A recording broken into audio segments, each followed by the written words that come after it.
card on Sunday. An AFC matchup, a battleground in Baltimore. A matchup, a couple of middleweight contenders. They say they're actually heavyweight contenders. The Ravens playing host to the Chargers. Teams that fancy themselves legitimate threats to reach the Super Bowl. And a couple of the young and up-and-coming quarterbacks in the NFL. Lamar Jackson would say he's already arrived. He's won an MVP award. Lamar Jackson versus Justin Herbert. That's the matchup. Made for television. Did you watch? Maybe not. Maybe you didn't watch. And if you didn't watch, you didn't miss anything.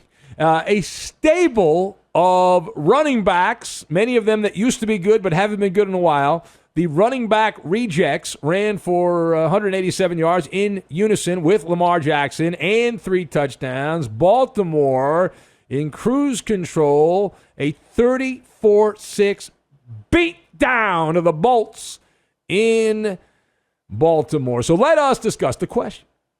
Does this game, a route or route, depending on where you're from, does this game say more about the Ravens' dominance or the Chargers' incompetence? And so I am looking the direction of the Bolts on this one. Now, my observations, you've got neutron bomb, alibi, and mouthwash.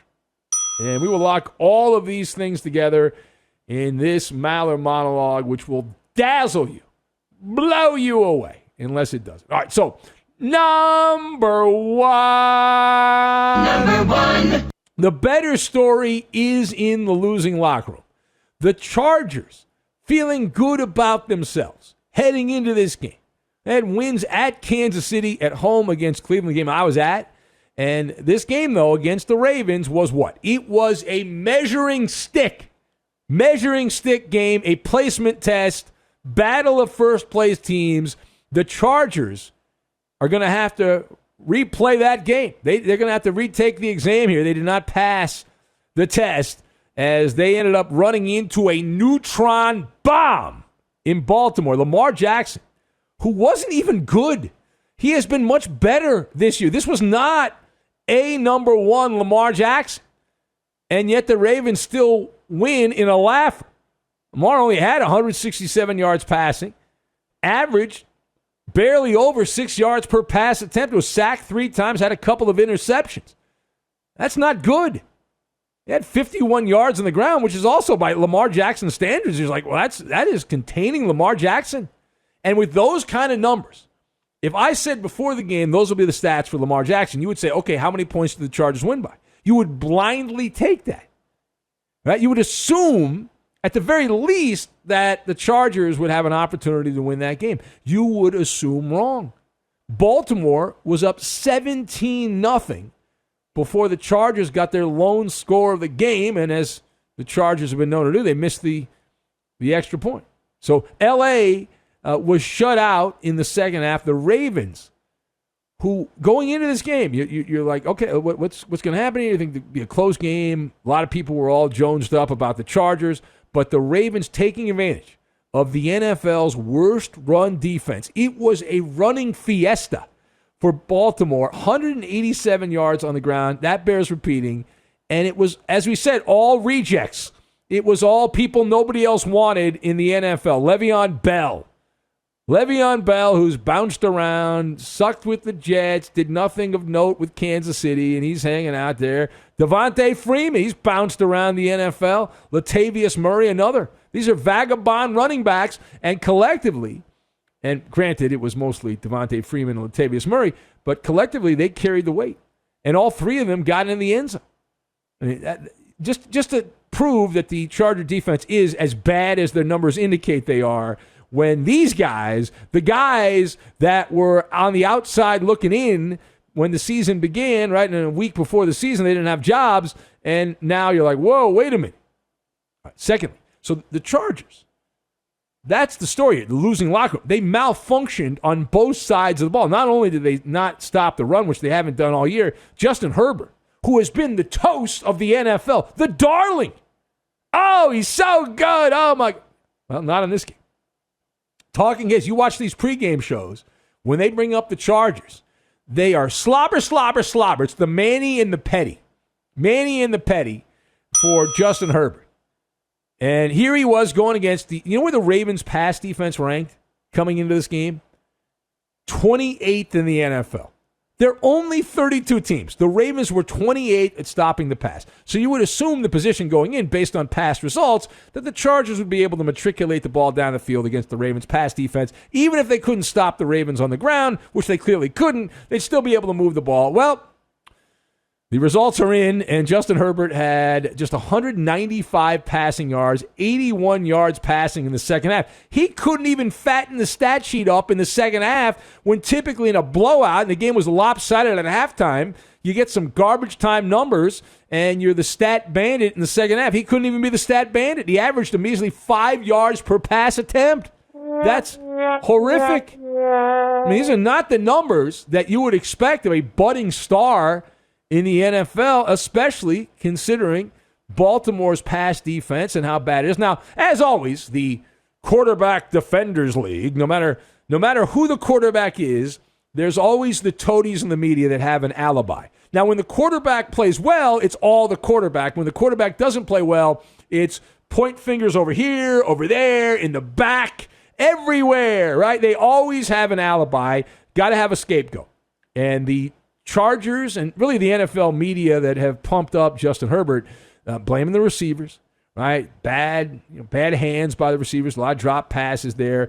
I've also heard the early start time that the Chargers going from the West Coast, the Pacific time zone, to the East Coast, the early 10 a.m. body clock game, that messed up the mojo of the Chargers. Of course, this is only something that is brought up when a team loses. For example, the Rams traveled from the West Coast to the East Coast. Granted, they played a bad Giants team and completely punched them in the gut, the Rams did. So I guess the time zone thing didn't work as a negative in that case. But Baltimore, this is the same Raven team that needed a rabbit out of the hat to beat the Lions.